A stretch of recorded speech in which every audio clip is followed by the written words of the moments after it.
LW210 Board of Education meeting to order. Please stand if you're able for the Pledge of Allegiance. Pledge allegiance to the flag of the United States of America and to the republic for which it stands, one nation, under God, indivisible, with liberty and justice for all. All right, can you please call the roll? Dana Bartholt. Here. Katherine Johnson. Here. Joseph Kostick. Here. Richard Lacine. Here. Caitlin Olenek. Deidre Stokes. Here. Aaron Janik. Here. I don't believe we have anyone signed up for public comment this evening. So with that, we'll turn it over to the recognition. And we have the Lincoln Way East Competitive Cheerleading State Championship team here, or portion of them. All right, I am honored to introduce head coach Jason Pohlad and the Lincoln Way East Varsity Competitive Cheer Team. They recently won the IHSA 3A State Championship. This is their 8th state championship. They also won in 2014, 15, 17, 19, 2020, 21, and 2023. I would like to invite Coach to come on up and introduce the athletes who are here today. Girls, when your name is called, you're going to go to Dr. Duback. He'll hand you a certificate, and then we're going to head back to that Lincoln Way sign and take a picture.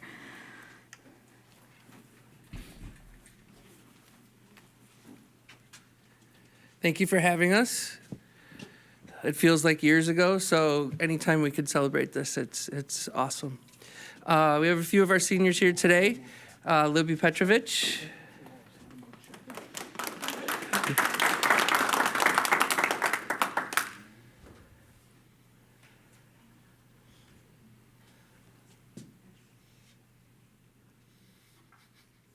Kate Graki.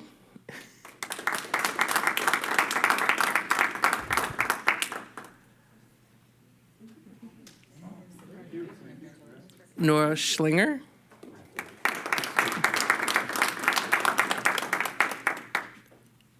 Maddie Kohler. Fiona Fizz Hilbert. Sinead Dieters.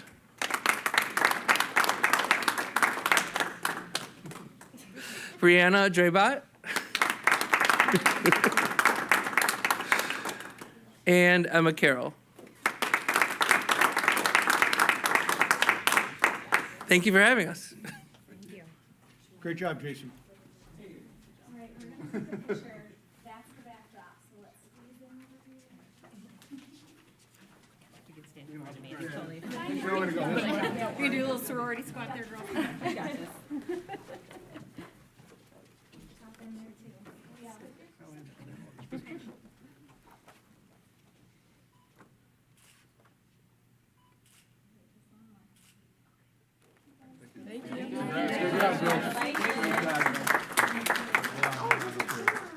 Stay. Hey. Rich, just stay up there. Yeah, one more picture. Oh, yeah, that's right. Where'd I put my glasses? We have one more picture we're taking today. All right. Next up, we have the recognition of Mr. David Mulconray, Those Who Excel Award of Excellence recipient. Thank you. I'm very honored to present to you tonight one of our excellent staff members, Mr. David Mulconray, science teacher. Dave has been awarded the Those Who Excel Award, sponsored by the Illinois State Board of Education. He received the Award of Excellence. To receive this particular award, the most prestigious of the Those Who Excel honors, educators must have demonstrated a commitment to the success of all students. They regularly collaborate with colleagues, students, and families to create positive school cultures. They are lifelong learners and connect their schools to the community at large, and they inspire those that they work with in addition to their students. We are super proud of Dave. He has been one of the driving forces in our East Science Department for many, many years. Congratulations, Dave.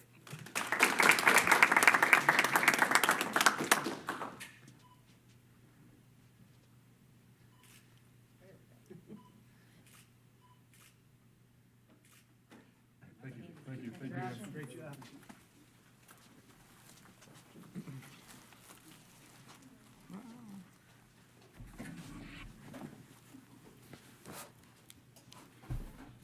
right, next up, we have presentations, strategic plan update, human resources. You're up. Good evening. Tonight, I'd like to share with you an update with regards to the strategic plan as it relates to human resources. But before I do so, I'd like to take a moment to recognize some of our retirees that we have this upcoming school year. So the list that you're going to see here today represents those that have elected to retire either during the 2025-26 school year or at the conclusion of this school year. These teachers represent an average of 29 years of experience here at Lincoln Way. They come from all different of the discipline areas, science, social science, world language, career and tech, world language, administration, and just about everywhere in all of our buildings. So we're very excited to kind of celebrate them here this evening. Like I said, there's 13 teachers and administrators that are retiring here at the end of this year. We thank them for their service here to the Lincoln Way High School community, and we wish them well in their future adventures. Also retiring, I'd be remiss if I didn't recognize those that were on our support staff. We have 10 members of our support staff that have elected to retire this year. The average years of service here at Lincoln Way is about 20. They come from all the different areas: bus drivers, registrars, support staff, food service, and mechanics. Again, these people have dedicated a lot of their time and energy to make sure that Lincoln Way is the excellent place that it is. We also thank them for their years of service here at Lincoln Way and wish them well in their future endeavors. So as we think about all those that have retired, the 23 that you see on the screens here today, you think about, okay, what are we doing now? What do we have to do? Well, these are the positions that we have to replace. This is a listing of all the positions that were currently or have been filled throughout this school year. Those that are marked with an asterisk are the ones that we have actually filled. So you can kind of see where we are at. We're very fortunate this year to be able to find a couple of teachers in the career and tech field. That's a field that we've been searching for a few years. Our teachers have been doing a great job in covering up all the caseloads and taking extra courses in order to make sure that our students have the opportunity to take the classes that they've been taking. And you can kind of see where else we've been at, some in our administration and our support staff, and down to transportation. So those are what we have going on right now. So we move on to the human resources goal number 1, which is creating and implementing plans to recruit, develop, and support highly qualified staff to meet the needs of our student population. One of those targets is evaluating the balance of experience in each of our departments across the district. So what you see up on the screen is an average number of years of experience of the teachers in those departments by building. You can kind of take a look at it. You know, it ranges anywhere from 10 years of experience on average. That's over at Lincoln Way West in the Special Services Department, all the way up through 23 years of service at Lincoln Way East in the PPS Department. We pay attention closely to those that have been retired. So as an example of things that we've been watching and paying attention to, our English department in the last 3 years has retired 6 different teachers. Through that time, we've been really trying to make sure we bring in a balance of teachers with experience, anywhere from a first-year teacher to a teacher that has been in the education field for over 12 years. On average, we're averaging about somebody that's coming in with about 5 years of experience, and that's kind of our target goal as we continue to bring more and more people into the Lincoln Way community. As we continue to look towards the future, we look at a couple of departments that are on the radar right now. Our social science department. In the class, for the class of 2027, we have 5 retirees in that department. It'll be a lot of fun looking how we're going to staff that with new teachers coming to Lincoln Way, whether they're first year or 5-year or 10-year or whatever experiences they have. But again, we'll try and balance that out. The one thing that we want to try and avoid is having 5 brand new teachers in one building. So we'll continue to balance that as we go through the master schedule. And then a year later, in 2028, we have 5 teachers retiring in the science department. A little bit easier for us to balance that because they're spread over all three buildings, so it'll be easier for us to balance that. But we'll be particularly paying attention to the disciplines that they teach. In the world of science, it's a little bit difficult as we make sure that we're balancing whether they can teach biology, chemistry, or physics, or any of the earth sciences. They all have their specialty. So we pay a lot of attention to that. Throughout all of our interview procedures, we talk about another target here is enhancing our procedures to make sure it's free of bias and everybody has an opportunity to put their say in. You may have heard Dr. Tingley talk a little bit about our procedures that we went through with the principal interviews. Just to recap it, we had a pre-screening. We had about 15 applicants. We screened it down to a handful of candidates, and then we brought them in to meet with our cabinet, our district level administrators. From there, we set up the committee interviews with the staff, the students, and parents, and allowed those people that participated to have some input and provide us with a lot of feedback. Their feedback was extremely valuable in helping us to make a decision as to who was going to be the next principal of Lincoln Way West.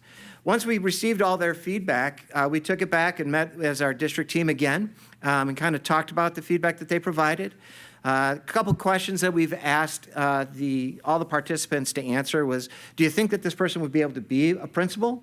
And give us their reasonings why or why not. And then at the end, we asked them to rank them 1, 2, and 3. Again, it just provided us with a lot of good quality feedback. From there, Dr. Tingley met with the candidates one more time to make sure that he had a good feel for who we were going to bring forward to the board for approval, which we did last month, and Dr. Jenny Colleen.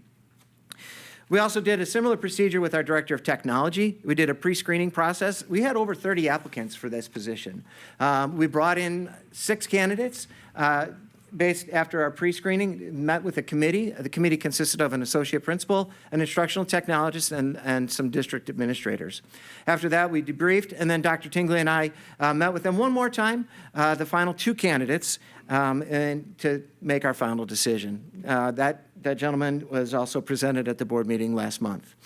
And then to give you an example of how we do it with some of our teachers, our PE teacher, we had one position available for this upcoming school year.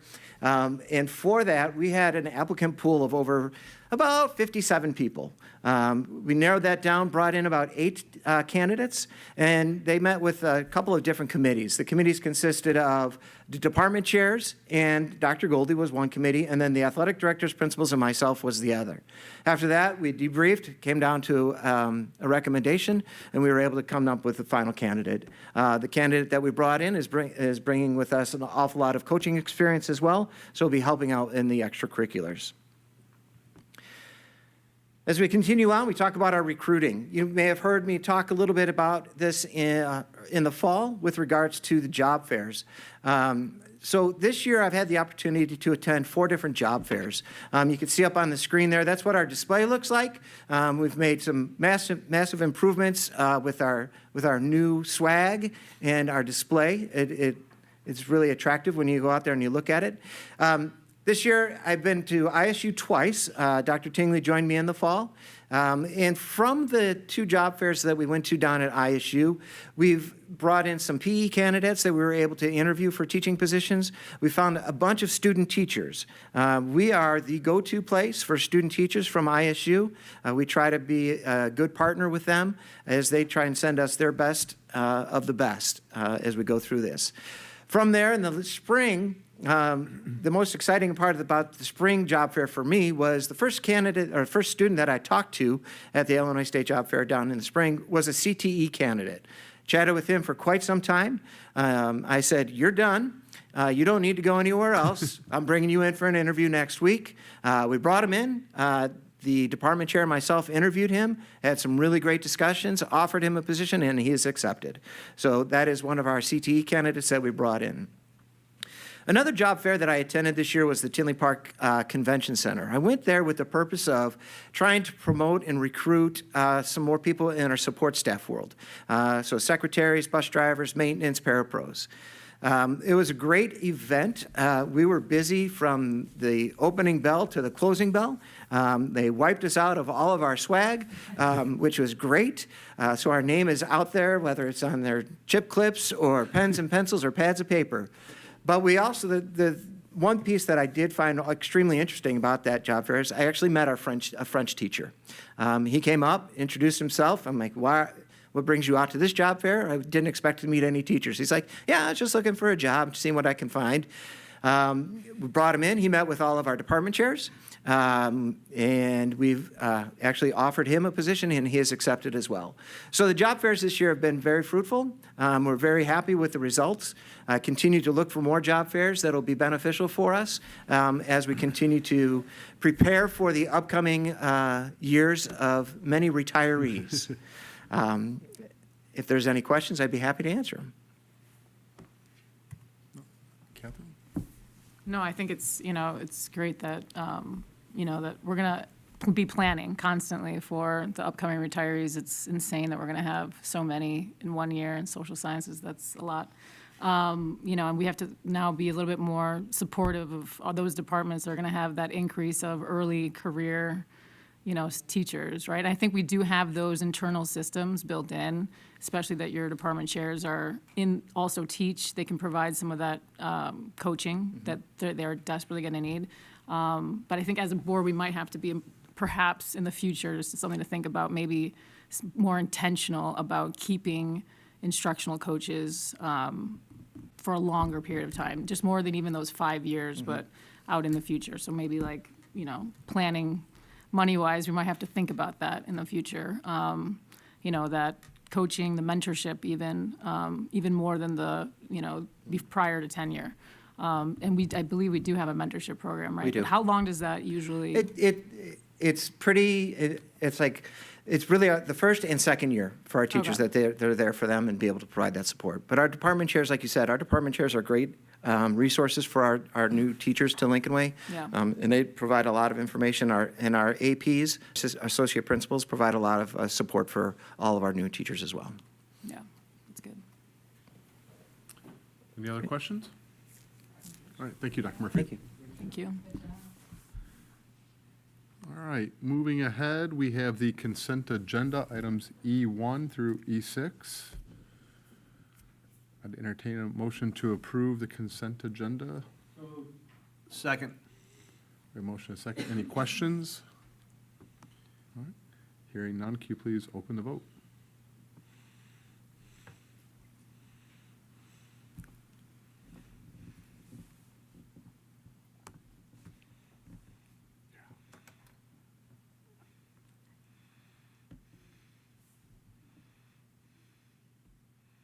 Mrs. Stokes, would you like me to call your vote? Yes. And that's an aye. Okay. All right. Vote is unanimous, motion Oh, passes. phew, okay. I was worried for a second. All right, under action items, we have presentation of invoices for February 2026 through March 19th, 2026. Motion to approve invoices in the amount of $4,088,496.58. So Can't forget the 58 cents. We have a motion, we have a second. Yep, second. We have a motion, a second. Any questions? One quick question for you, for the unleaded and diesel fuel. Obviously, $96,000. Do we obviously anticipate that going up over the next few months? We think it might. So far, year to date, though, we're trending lower. We've reduced, and remember, we've also switched several of our diesel buses to gas. And so that's been helpful in this expenditure area as well. Andy and I met last week about it, and when we talked through this, we do think the spike will impact us, obviously, this fiscal year, but we're trying to be as efficient with our routing as possible and our mileage. But year to date, I think we'll be okay and under budget still. Okay. Mhm. Any other questions? No? All right. Hearing none, the vote is open.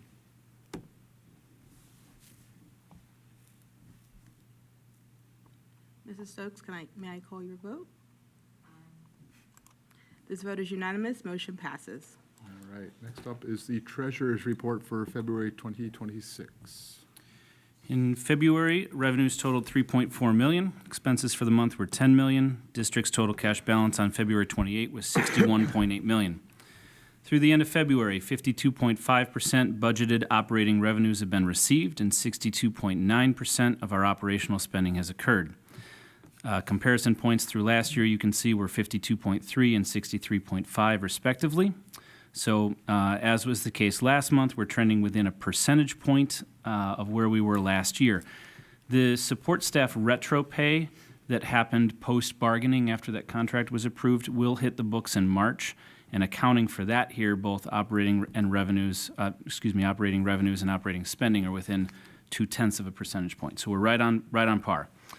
For investments, our liquid rates have held at 3.6%. We did have, as I mentioned last month, several CDs mature. We're now heading toward the cash flow low point. So you're not going to hear me probably talk in the next month or two about a lot of new investments, just because we're hitting our low point. Once we get the May tax revenues coming in, that will change. Cash flow, at this time, no interfund loans should be needed. If that changes, I'll bring a resolution to the board for your consideration at the April meeting. Happy to take any questions you might have. Any questions? So we have about, what, 3 months left of this fiscal year? Yeah, roughly? so some of these data, like I had mentioned March here, I'm already getting ahead of myself a little bit, but at the end of March, we'll close Q3 of the fiscal year, and then we'll just have that final quarter. A lot of our instructionally related spending and everything else obviously happens here in April and May, but what you will see in June is a lot of our capital improvements tick up, and you'll see a lot of June bills for the first half of the buses, the new round of buses that's coming in, and then a lot of things in Chuck's world as we head into the summer. Any concerns for the next 3 months? I mean, Not at this time. I believe last month we discussed a 5-year financial forecast, and so in April, what I will be bringing is an amendment to the fiscal year 26, this current year's budget. We'll talk some preliminary numbers for next year, and at least at this time, unless something changes, I'll try to wrap that in with a 5-year financial forecast. I think it'll make sense with the amended numbers to do it at the same time.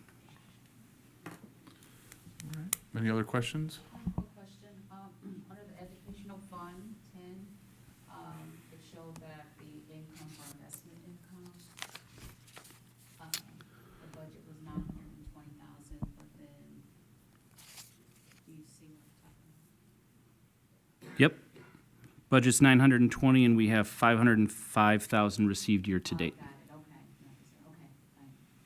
thank you. Yeah, the 0% last year, I didn't budget any investment income in the education fund, so there's no year-over-year comparison because we put it in other funds last year. Yep, yep, great point. Anything further? All right, with that, I would entertain a motion to approve the treasurer's report for February 2026 as presented. So moved. We have a motion and a second. Please open the vote. Voting is open.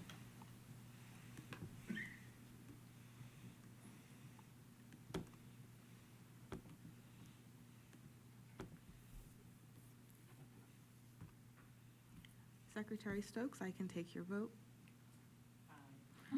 This motion is unanimous. Motion passes. All right, next up is the student activities report for February 2026. For the month ended February 28, total student activity fund balance was $2,182,403.43, with revenues of $258,718.04 and expenditures of $284,727.68. As you can see in your packet materials, we had 4 accounts in the negative. Girls soccer here at Central just started here in the beginning of March, and so they had to do some upfront spending for that sport. They do have a fundraiser going on right now where they have raised, I believe it's about $13,000 gross, so after expenses, they'll be back in the positive. Cheer at Central, they did have a kiddie camp fundraiser, and then that occurred in February. That revenue won't hit until March, and so that will be back as well. Class of 2027, that's related to prom. This is actually structurally fixed. In past years, it was more negative. Mr. Griggs has done a really nice job of right-sizing that, and so we're working our way toward a balance and surplus in that fund.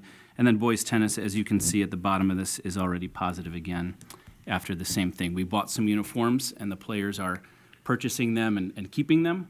So we did the upfront spending, and then they're paying for them, so it'll be back positive. All right. Any questions on the student activities report? Hearing none, I'd entertain a motion to approve the report for February 2026 as presented. Second. A motion and a second. Can you please open the vote? Voting is open.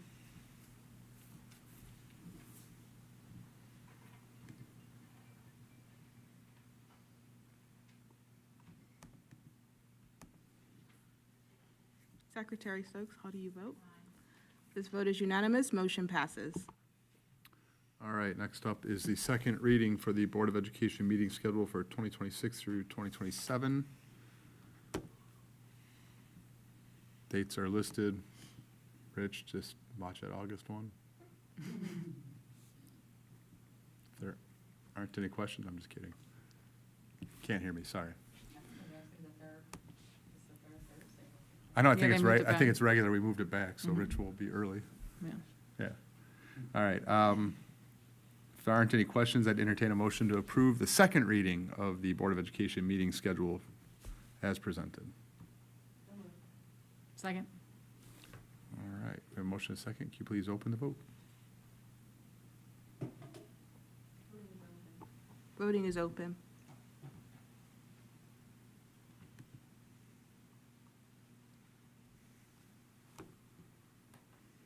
Secretary Stokes, how do you vote?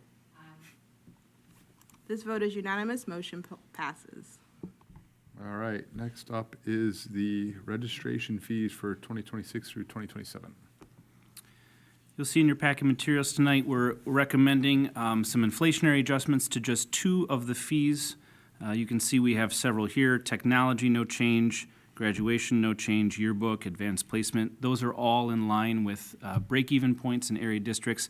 The base fee, we're recommending a move from $325 to $330. That's not moved for multiple years.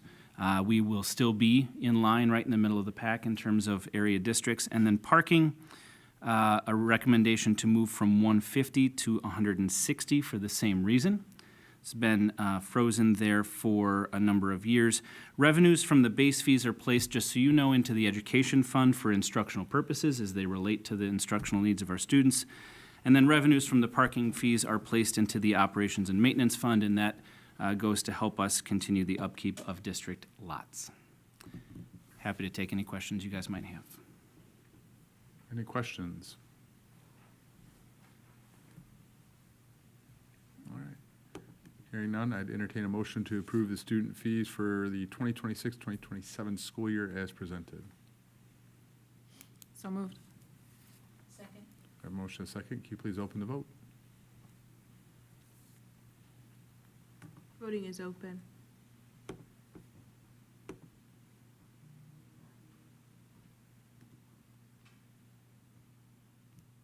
Secretary Stokes, how do you vote? This vote is unanimous. Motion passes. All right. Next up are the meal prices for 2026-2027.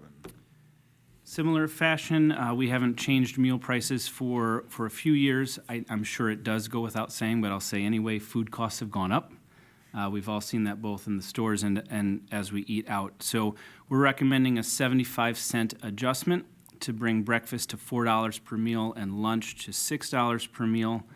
And that will help Kristen and our food services team break even on their food costs as they have gone up notably in the last couple of years. Any questions on the meal prices?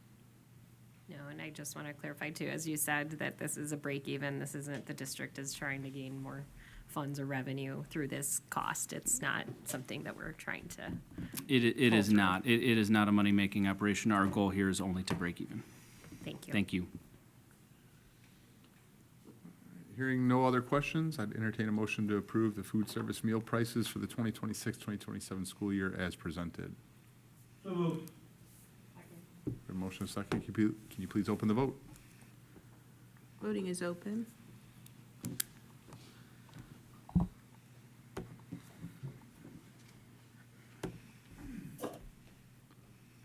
Secretary Stokes, how do you vote? Aye. This vote is unanimous, motion passes. All right, next up is the cabling upgrades RFP and contract award. Cheryl. In January 2026, the district issued a request for proposals to upgrade our cabling infrastructure. In your board memo this evening, we have provided both a rationale and responses for the RFP. There are several reasons for proposing this work. First, the majority of the cabling at Lincoln Way Central and Lincoln Way East is at least 20 to 25 years old.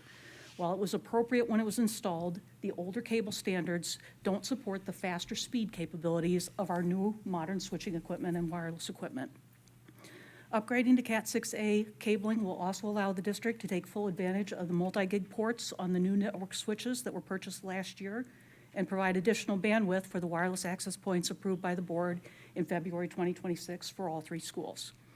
To put this into perspective for you, Cat 5e cabling supports speeds up to 1 gigabit per second, while Cat 6a cabling can support speeds up to 10 gigabits per second. I've used the garden hose versus the fire hose analogy in the past, so essentially the new cabling allows more data to move through the network at one time. Even if a device has a faster port on it, it can only operate at the speed that is supported by the cable that it's connected to. This project also helps establish the foundation for future technology projects. The upgraded infrastructure will support systems such as intercoms, speakers, digital signage, emergency alerting, and other IP communication systems. Our current intercom systems are nearing the end of their usable life, and this cabling ensures the district is prepared for future replacements and upgrades. The district received 3 proposals from vendors, which are listed in your board memo. All proposals were evaluated on multiple criteria, including the overall cost, experience with projects of a similar scope, experience with the district, references, and the ability to meet district timelines. One of the vendors did not meet our scope and experience criteria. With only 25 employees for the company, the district had significant concerns about their ability to complete this much work on time and in multiple buildings. Based on this evaluation, the district is recommending the CDW Great Line proposal. The new cabling will have a 25-year manufacturer warranty. This project is included in the district's 5-year technology plan, and because a significant portion of the work qualifies for E-rate reimbursements, we anticipate receiving $480,000 back through that program after the project is completed. This work will be completed between April 1st, 2026 and September 30th, 2027. At this time, the district recommends approval of the CDW Great Line proposal for $1,982,901 as presented. Any questions for Cheryl? So are we about 10 years behind for West then? About, Well, actually, West has Cat 6 cabling through Okay. most of the building, that it does support some of the same speeds as our Cat 6A, but we are adding additional cables at West to support a future intercom system and to run 2 cables to our new wireless access points. and then would we be ready before October testing with all the cabling? We will have some Hopefully. cabling in place, but we are also working around the HVAC construction schedule. So we planned this, over 2 summers to get everything put in place. NetSource was the company that had the 25 employees. right? Yes, they're a smaller company with only 25 total employees. And we've used CDW for most of our. We've also tech stuff. used Great Line, who is the contractor that's doing the cabling work. They have done fiber projects and other cabling projects for the district. Okay. And the third company that also bid, Procom, is also a company we've used in the past, so we have experience with 2 of the 3 vendors that had proposals. And Cheryl, I know you don't have a crystal ball, but in terms of predictability of how long this will be appropriate for the amount of technology that's developing and continues to come through, there's not an anticipated need that this will need to be replaced in another 5 or 10 years, correct? The manufacturer warranty is 25 yeah, years it's just- on the cabling. And as I said, a lot of our cabling at Central and over. East is at least 20 to 25 years old. I started at the district in 1994, and I remember when we put in some of those first cables. Great, thank you. Any further questions? Hearing none, with that, I would entertain a motion to approve the cabling upgrades contract as presented. So move. We have a motion second. Can you please open the vote? Voting is open.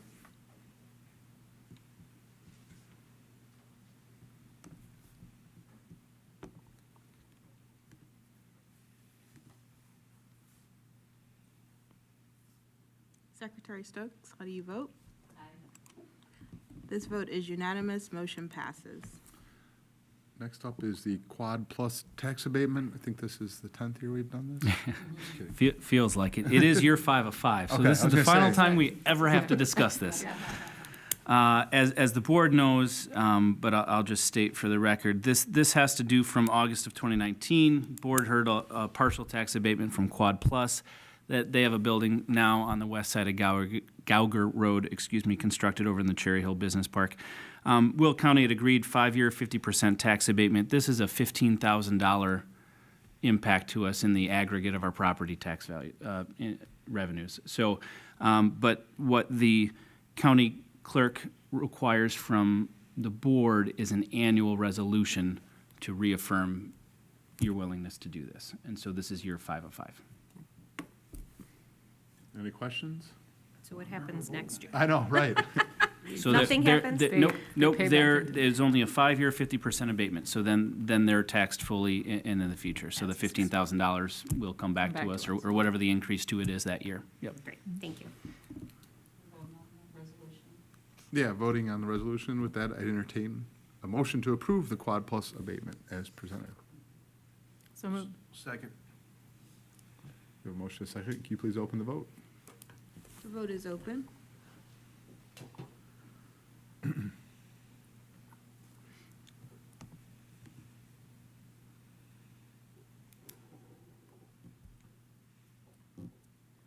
Secretary Stokes, how do you vote? This vote is unanimous, motion passes. All right, next up is the asbestos abatement bid award. Yep, so the district, as you know, will complete over this summer and next about $30 million in HVAC improvements at Central and East. To prepare for that, Chuck and our architect and several of the construction folks from Bear have gone through all their various inspection points and the reviews that have to happen in advance of that. One such review in an older building like Central is in regard to asbestos. And so prior to the HVAC updates, if there were any ceiling tiles or areas of the building that needed that remediation, we need to do that so it's clear for that work. There is a small section here at Central.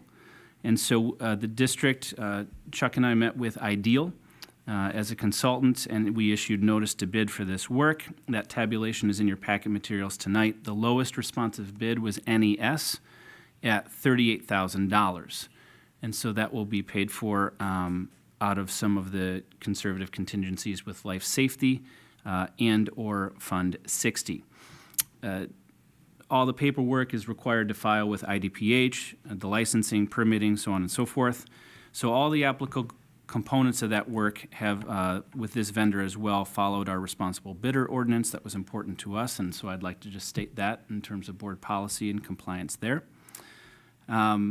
Pending board approval tonight, the abatement work would be scheduled, and they would do this over spring break. That way it can be done when there's no students in the building. Nice and turnkey that way, and that will then allow Bear construction. I think some of the earliest stages are in April, and then definitely they get underway in May for the areas they can get to without disturbing instruction. Happy to take any questions you may have. Any questions? So EHC Industries, did they submit something, or were they on the list, or they just said no bid? Why? No bid. So that was one of the companies, likely that what Ideal does, just like DLA is our architect, is they will issue the bid specs out and invite, let's say, 10 bidders to bid. And so they'll have the bid tab with those 10. And if somebody doesn't show up or doesn't submit one, they just record it as invited but no bid. How close are we to having all the hot material out of the school here? I mean, we got to be close. I mean, is this the end of it that we think? Is it 100% of the end of the asbestos? Yeah, how close are we to being done with asbestos here? I mean, we got to be close.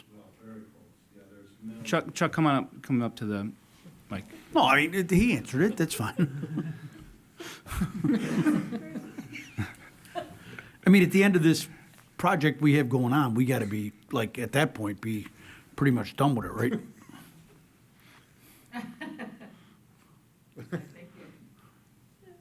Well, at You can just use his loud voice then, that's all right. The areas that are hot with asbestos are the oldest areas. Right. 90% of them will be done this summer. Right, Yeah, there's very minimal here at Central, that's not. right, okay.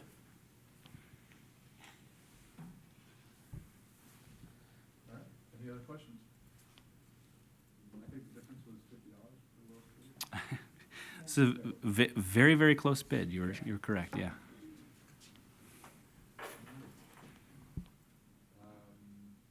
Need a motion still, right? Yes, okay, we need a motion to approve the abatement bid. Second.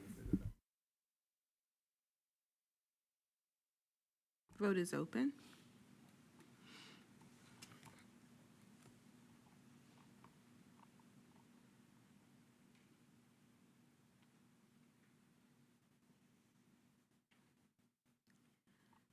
Secretary Stokes, may I have your bid? I mean, your vote.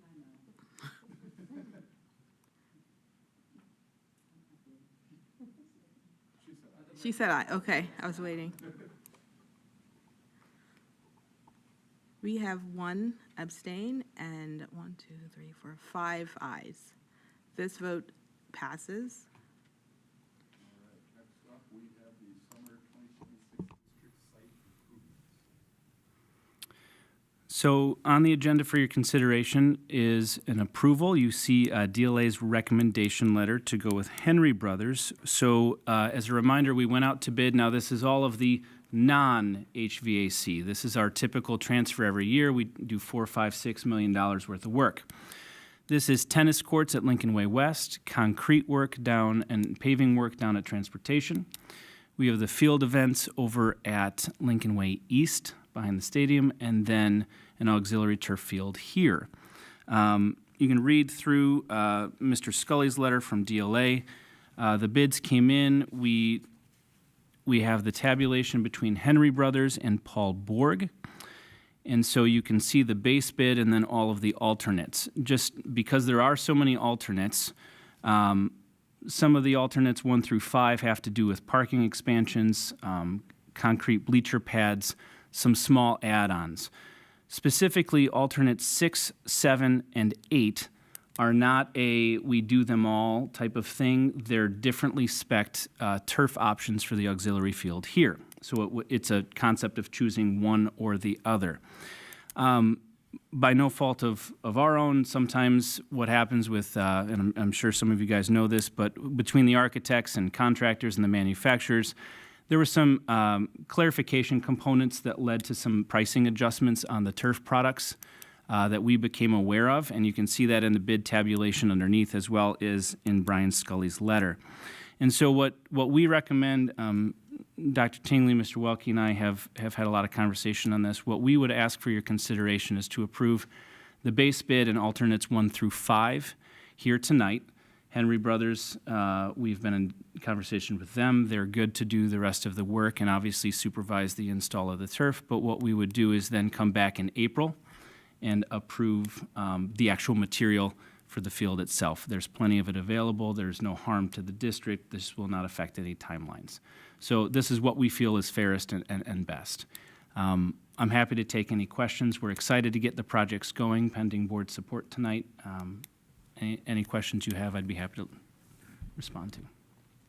The turf, is that going through that co-op that we can sometimes go through for purchasing? Yep, so what we'll do, certainly it could be bid. There are also multiple cooperatives.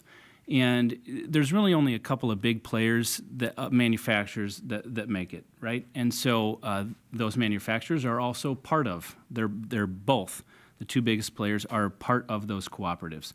So we'll explore that route, and I think that will increase efficiency as well for us.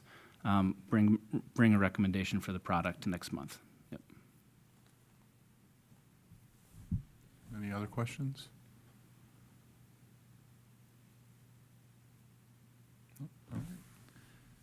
Hearing none, I would entertain a motion to approve the bids and alternates 1 through 5. Mm-hmm. That's the recommendation, yep. We have a motion and a second. I have to correct it. I have to.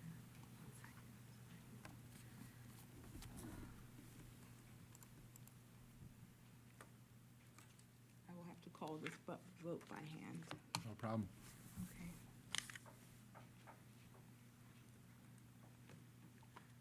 Member, Secretary Stokes, how do you bid? Aye. I'll abstain. Abstain. Aye. Aye.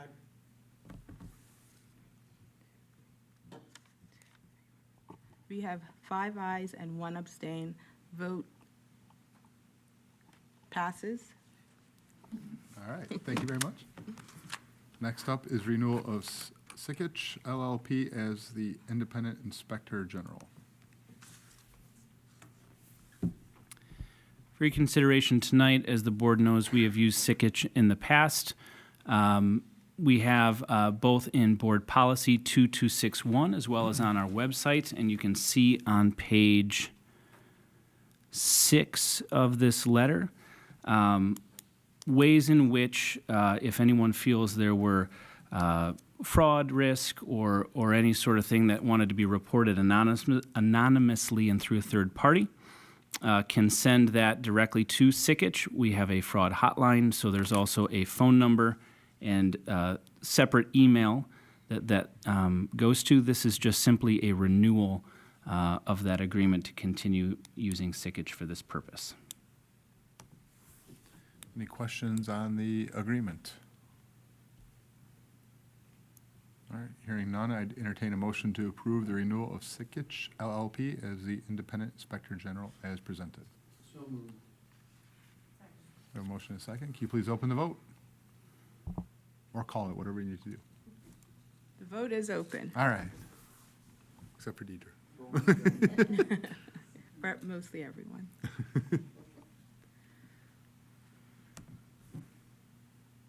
Secretary Stokes, how do you bid? This vote is unanimous. Motion passes. All right, next up under informational items is the report of the Lincoln Way Special Education District 843 Governing Board meeting held February 27th, 2026, I believe. Yes, 26. Yeah. It was just a couple weeks ago. So just continued to get updates regarding the program. Self, Stellar, and Pioneer Grove have stable enrollment or growing. There has been a lot of events that have occurred that we're getting better participation from parents, and there's ongoing planning for next year, starting with ESY staffing, which is crazy that we're starting to talk about summer, and possible program expansion for the Stellar program. Additionally, there were some technology purchases because of needs to replace laptops. Attendance has been good, and the new attendance frontline system has been enabled, so that was a purchase that helps with time entry for all of the bus drivers and monitors at the transportation center. Pioneer Grove and Self are both under budget, so there's going to be some tuition reductions due to students coming in from out of district or additional student numbers that were not at the level that they were expected. And then a 3-year financial projection was requested by District 210, so we reviewed that briefly. Obviously, special education is a moving target, so it's hard to get solid numbers, but they reviewed historical data and enrollment data for the past 4 years and drew up a anticipated 3-year projection for the co-op. So that was presented, I believe, at the last, what is it called, when they all the superintendents are meeting together with the co-op advisory committee. Thank you. Lost that word. Other than that, any questions? All right, thank you. Next up under informational items is the first reading for the school handbook changes.